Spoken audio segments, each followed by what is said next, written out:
Buenos días, bendiciones queridos hermanos, un placer poder compartir nuevamente la palabra del Señor con ustedes, aunque en esta vez no sea de forma presencial. Oportunidad de parte de Dios no va a faltar para poder vernos de nuevo. En este día me compete hablar de Jueces capítulo 4, predicar sobre esa palabra. Y yo le acompaño que usted abra su Biblia, que me acompañe abriendo su Biblia en Jueces capítulo 4, y vamos a estar leyendo hasta el versículo 10. Dice así: después de la muerte de Ahol, los hijos de Israel volvieron a hacer lo malo ante los ojos de Jehová.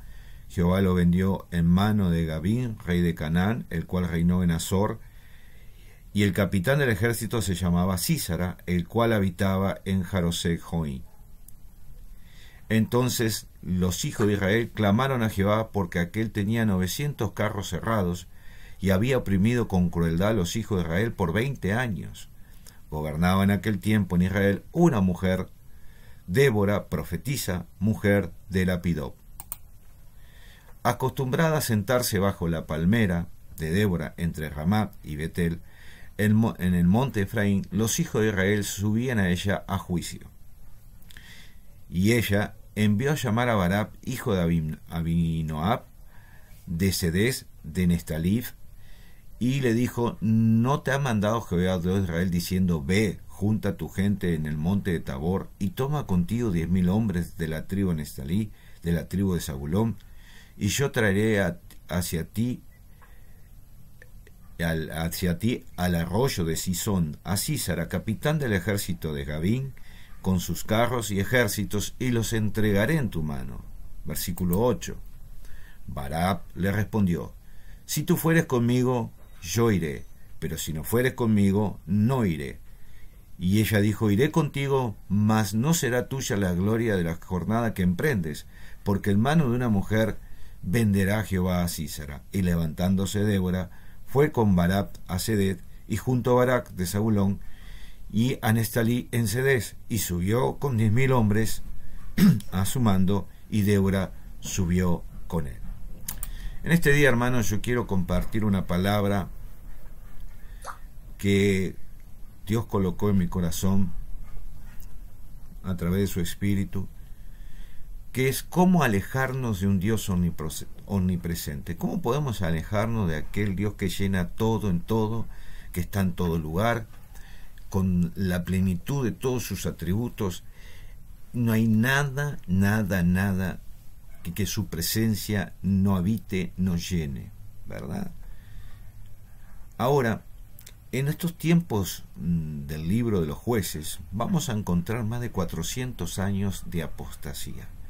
Vamos a encontrar un círculo vicioso en el cual se planteaban siempre 4 puntos, 4 situaciones, 4 eventos que iban a determinar la historia del libro de los Jueces. El juez que comandó o gobernó anteriormente a Barab fue Og. Él libertó al pueblo de Israel de la mano de Moab y de su ejército, lo destruyó, y gobernó por 80 años. Mientras gobernó a Og, 80 años, el pueblo caminó bajo la sombra del Altísimo, bajo las alas del omnipotente Dios. Pero una vez que el juez moría, entraba en un círculo vicioso, que es lo que vamos a ver hoy, para poder responder de alguna manera cómo alejarnos de un Dios omnipresente. El círculo comenzaba siempre con la práctica del pecado, centrado en la idolatría. Cuando leemos el versículo 1, dice: volvieron a hacer lo malo ante los ojos de Dios. Ahora, esta idolatría se fue transmitiendo de generación en generación. Cuando uno va al libro de Jueces y lee capítulo 2, versículo 10 y 11, ve el motivo de la caída en idolatría de Israel y cómo esta idolatría se fue transmitiendo de generación en generación. Principal problema era la falta de conocimiento del Dios que había librado a Israel de Egipto. Hubo una generación que no transmitió las verdades, que no transmitió la ley de Dios, que no transmitió las historias del libro de Génesis, del Éxodo, de todos los acontecimientos que habían pasado en el Antiguo Testamento hasta ese momento, ¿verdad? No, pero sobre todas las cosas no transmitió la Torá, no transmitió la ley. Por lo tanto, se levanta una generación que su peor problema era su ignorancia de Dios, ¿no? Así que lo primero que vamos a ver es que la generación de Barab no fue distinta a la generación de Otoniel, ¿verdad?, que es el primer juez que relata el libro de Jueces. ¿Cuál es ese problema? Podemos hablar de un legado de apostasía, de alejarse de Dios, de quebrantar sus mandamientos. Así que este círculo vicioso comienza con la práctica del pecado, con eso que estamos viendo a través de la historia del libro de Jueces, que se repetía. El juez moría, el pueblo caía en pecado, en apostasía, se alejaba del Dios omnipresente. Pero ¿qué usted puede decirme, pastor? ¿Qué es apostasía? Bueno, la palabra apostasía es una palabra griega que se nombra tal cual se traduce, ¿verdad? Es una transliteración. Apostasía es renegar de la verdad o apartarse de la verdad. También hay otra palabra muy interesante para apostasía, que es afistemi, ¿verdad?, en griego, que es rebelarse contra el poder, contra el gobierno, las autoridades, es desertar, es apartarse, es dejarse llevar, es apostatar. Y estas son las dos palabras que vamos a encontrar en el Nuevo Testamento cuando encontramos la palabra apostatar o apostasía. Así que en pocas palabras, cuando hablamos de una generación que vivió más de 400 años en apostasía, ¿verdad?, estamos hablando de una generación que vivió más apartado de Dios que en su presencia, que obedeciendo. El segundo punto que podemos ver hoy, que es el primer punto de este círculo vicioso que hemos estado hablando sobre la práctica del pecado, es la apostasía. ¿Qué pasaba con este pueblo? Este pueblo se apartaba de la verdad para vivir su propia verdad. Podemos decir entonces, haciendo una conclusión o un examen de la palabra apostasía, una exégesis de la palabra apostasía, podemos decir que es apartarnos de la verdad para vivir nuestra propia verdad. Podemos decir que es rebelarnos contra las autoridades. Podemos decir que es desistir de seguir al Señor para seguir en mis propios términos y creencias, hacer de mis creencias o de mi forma de ver la vida mi religión. Y vaya si eso está aconteciendo en estos tiempos. La ignorancia bíblica, una ignorancia voluntaria, porque herramientas no faltan en este tiempo, sobran. No tenemos las dificultades que generaciones anteriores tuvieron para estudiar la palabra, como tener que contar con grandes bibliotecas o tener que ir de aquí para allá a bibliotecas para poder buscar libros necesarios de información. Hoy tenemos internet donde podemos bajarnos libros de estudio en PDF, en ese tipo de sistema de libros digitales, tener una biblioteca digital como por ejemplo en mi caso de más de 1000 libros, más allá de la biblioteca normal que tengo, ¿verdad? Entonces hoy el querer conocer la verdad, las verdades bíblicas, es más fácil que hace 20 o 30 o 50 años atrás. Pero no lo estamos aprovechando de eso. Al contrario, nos estamos dejando seducir, ¿ah?, por redes sociales, por ideologías, por formas de ver la vida totalmente distinta a lo que la palabra nos enseña. Estamos siendo adoctrinados a través de los medios de comunicación y dejándonos adoctrinar. Entonces, hoy más que nunca se puede ver una ignorancia voluntaria. La palabra de Dios dice en Mateo capítulo 24 que en los últimos tiempos serían como la generación de Noé. Cuando uno va a Génesis capítulo 6, versículo 1 al 4, describe esa generación. Describe la cualidad de esa generación. ¿Cuál era la cualidad de esa generación? Todo el tiempo hacer el mal. Todo el tiempo hacer el mal. Todo el tiempo pensar de continuo en hacer las cosas malas. Esa es la generación que se va a levantar. Cuando uno va al libro de Segunda de Tesalonicenses, capítulo 2, va a hablar del hombre de apostasía también manifestándose en los últimos tiempos. Así que esto que vamos a poder ver a través de un capítulo de Jueces, pero que se puede ver en todo el libro de Jueces, no es algo tan lejano a los tiempos que estamos viviendo actualmente. ¿Cómo comenzó esta apostasía? Cuando se levantó una generación que no conoció a Dios. Y lo que vamos a ver en el libro de Jueces son las consecuencias de eso. Podemos decir entonces también que la apostasía es quebrantar los primeros 4 mandamientos de Dios, que hacen referencia justamente al amor a Dios con toda nuestra alma, con todo nuestro ser, con toda nuestra mente, con todas nuestras fuerzas. Primer mandamiento es no tener dioses ajenos, ¿verdad? Dios siempre en primer lugar. Segundo mandamiento, no adorar imágenes ni objetos de culto. Tercer mandamiento, no tomar el nombre de Dios en vano, utilizándolo de cualquier manera. Recordemos lo que dijo el mismo Cristo: no todo el que me diga Señor, Señor, entrará en el reino de los cielos. Y el cuarto mandamiento es tomar aquel día para santificarlo, ¿verdad? Es dedicar tiempo para congregarnos, pero sobre todo para tener tiempo personal con Él. Entonces, podemos ver que la apostasía es el quebranto de estos 4 mandamientos principalmente, y el quebranto de todos sus mandamientos. El segundo punto de este círculo vicioso del pecado es el arrepentimiento. Mire lo que dice el versículo 3. Entonces los hijos de Israel clamaron a Jehová, porque aquel tenía 900 carros cerrados y había oprimido con crueldad a los hijos de Israel por 20 años. O sea que ese sufrimiento, ese ataque continuo del enemigo por 20 años, le llevó a una situación que realmente se vieron, en el buen sentido de la palabra, obligados a volverse a Dios.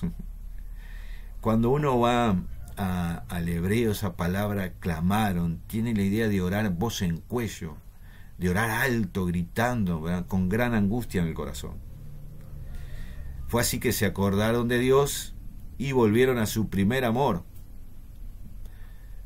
Ya el amor de sus amantes, cuando hablo de amantes estoy refiriendo a los pueblos que rodeaba a Israel, ¿verdad?, los pueblos paganos, gentiles, con su costumbre, con su idolatría, ya no le ofrecían placer. Ahora lo que le estaban ofreciendo sus amantes era sufrimiento. Por lo tanto, se estaban volviendo a su primer amor. Cuando uno lee el libro de Oseas, el profeta Oseas, en esa representación también de lo que era un Israel idólatra, representado en la esposa del profeta Oseas, y Oseas representando a Dios como ese hombre amante, piadoso, fiel, misericordioso, perdonador, restaurador, uno entiende lo que es esta comparación con la idolatría, con lo que es la prostitución con lo que es el adulterio, hablando espiritualmente. Por eso estoy hablando de sus amantes. La palabra convertirse, siempre, tanto en hebreo como en griego, tiene la idea de volverse a Dios. Así como el hijo pródigo vivió una vida de rebeldía, de placeres, se fue de la casa de su padre, se alejó de su padre, a vivir la vida que él quería.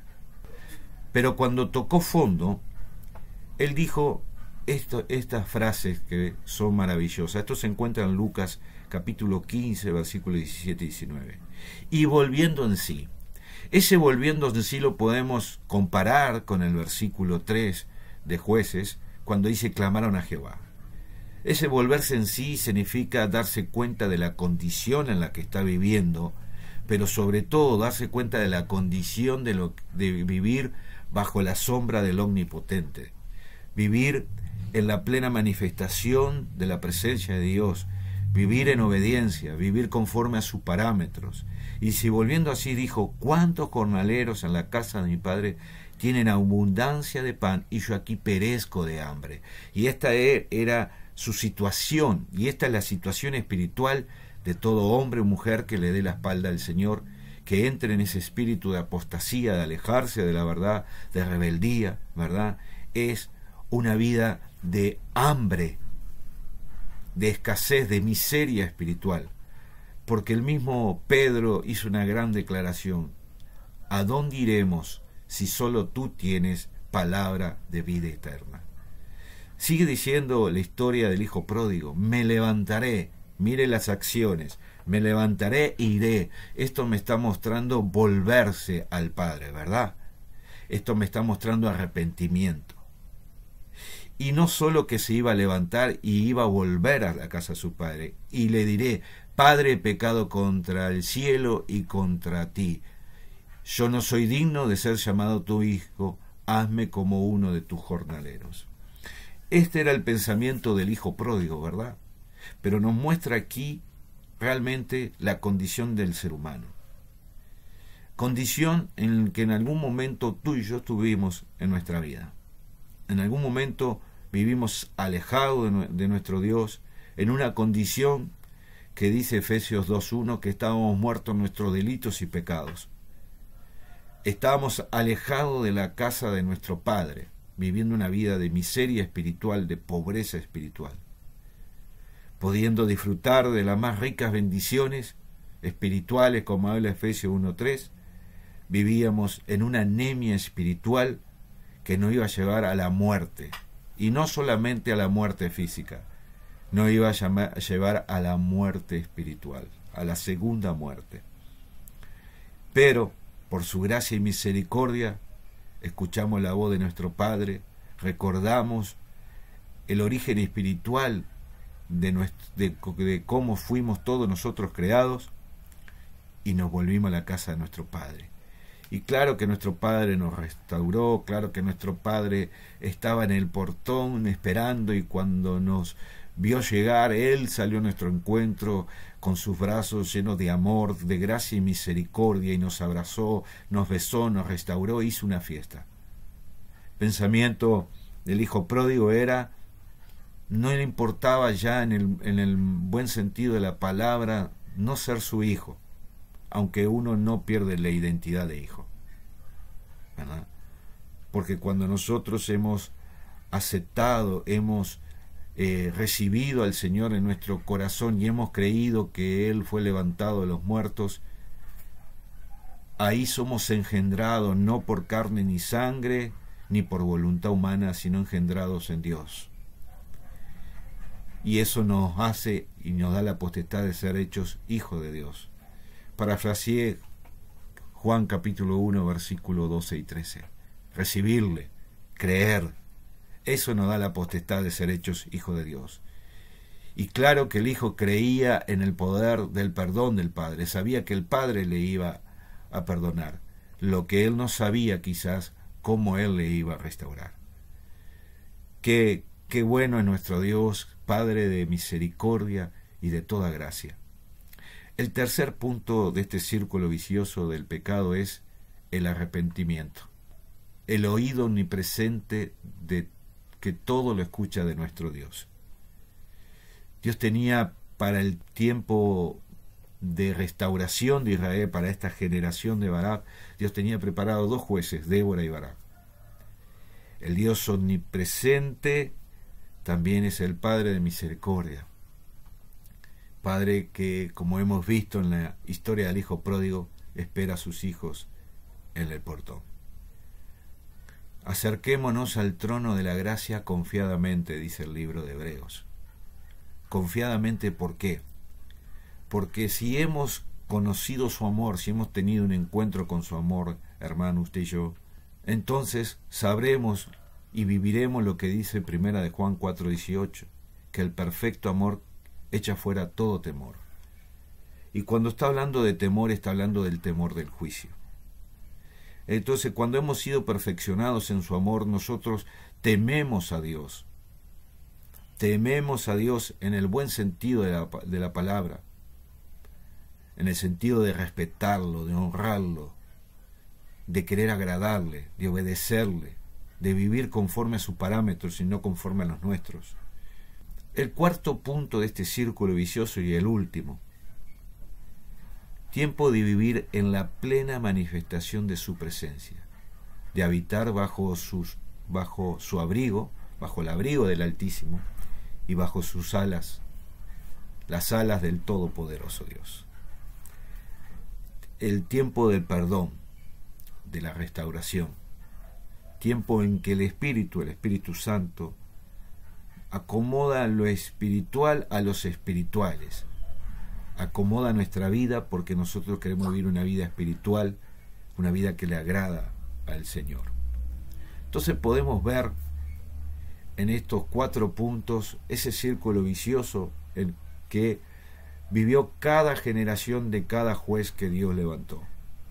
Práctica del pecado, apostasía, se alejaban de Dios, venían las consecuencias de sus pecados, venían los tiempos de persecución, los tiempos de que robaban sus cosechas, que destruían sus ciudades, tiempo en que el enemigo prevalecía contra el pueblo de Israel. Esa situación les llevaba a volverse a Dios, a arrepentirse, a clamar en voz en cuello, a pedir misericordia, a pedir perdón, a pedir restauración. Dios escuchaba su oración, les perdonaba. Venían tiempos de restauración, tiempos buenos, tiempos de bonanza. Israel vivía mientras vivía el juez bajo las alas del Altísimo. Pero era morir el juez y cada uno volvía a la idolatría, volvía a la apostasía, volvía a alejarse de un Dios omnipresente. Suena paradójico, ¿verdad? Suena contradictorio poder decir alejarnos de un Dios omnipresente que está en todo lugar. El mismo salmista del Salmo 139 dice: ¿a dónde iré? ¿De dónde iré de tu presencia? Es imposible, hermanos. Pero la reflexión final es a esta pregunta: ¿cómo alejarnos de un Dios omnipresente? Es apostatando de la fe. ¿Qué es apostatar de la fe? Lea Hebreos 6, versículo 1, al 7. Empieza la apostasía en el Hebreos 5, versículo 11, pero se desarrolla en esos versículos de Hebreos 6, versículo 1 al 5. ¿Qué más nos lleva a alejarnos de ese Dios omnipresente? Inclinar nuestro corazón al mundo y a sus placeres. Dice Romanos 12:2: no conforméis a este siglo.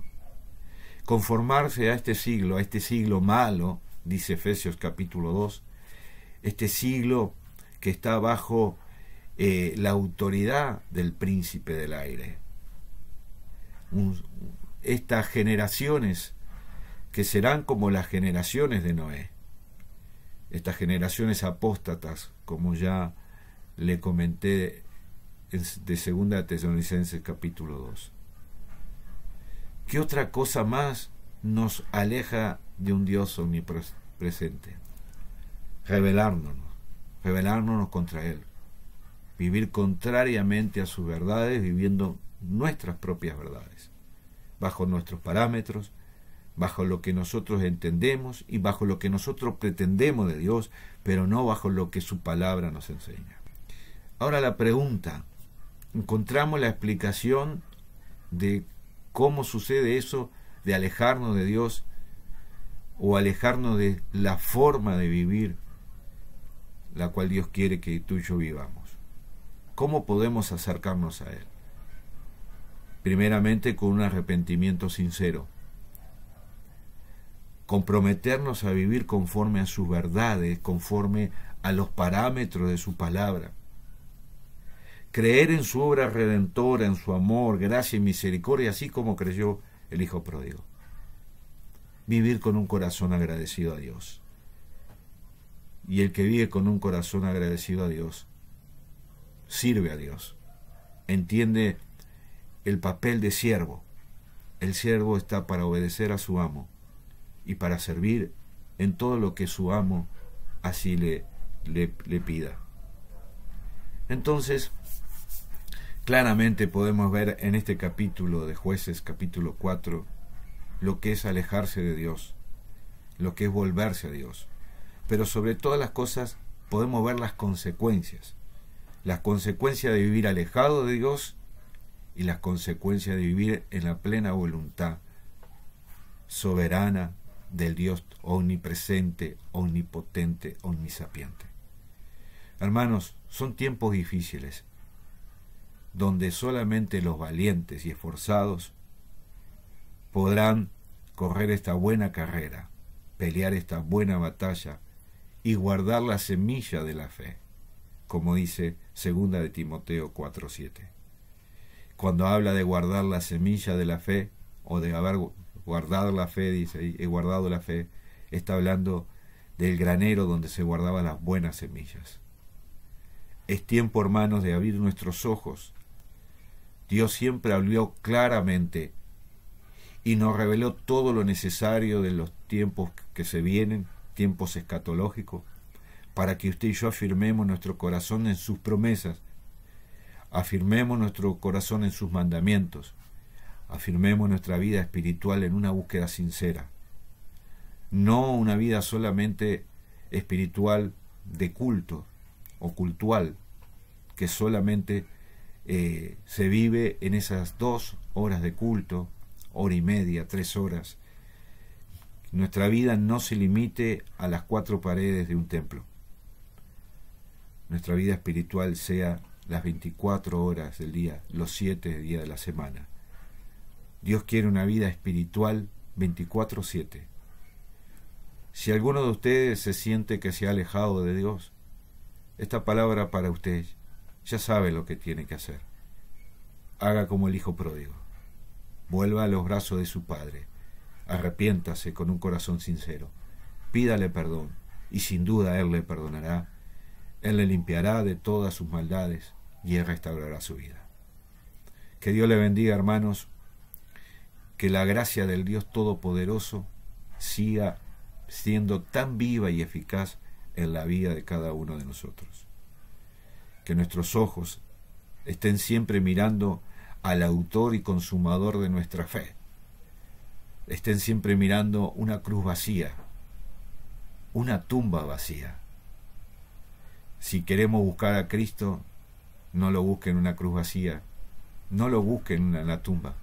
Alce sus ojos y vea, porque Él está sentado a la diestra del Dios Todopoderoso, intercediendo por nosotros pecadores, que necesitamos un buen abogado para que nos libre del juicio final. Y sin duda que si hemos confiado en la obra de Cristo, si hemos puesto plena confianza en la obra redentora del Señor, usted y yo no tenemos temor del juicio. Usted y yo tenemos temor de Dios. Por lo tanto, honramos y respetamos su nombre. Que usted y yo podamos amar a Dios con todas nuestras fuerzas, con toda nuestra alma, con todo nuestro ser. Y amar significa cuidar. Cuidemos de nuestra vida espiritual, de nuestro testimonio, y así honraremos la vida de nuestro amado Dios, la vida de nuestro Padre Celestial. Él cuida de nosotros. Que Dios los bendiga, hermanos. Muchas gracias. Doy primeramente a Dios por esta oportunidad de compartir un mensaje más, y este tiempo sea un tiempo kairos, un tiempo de Dios.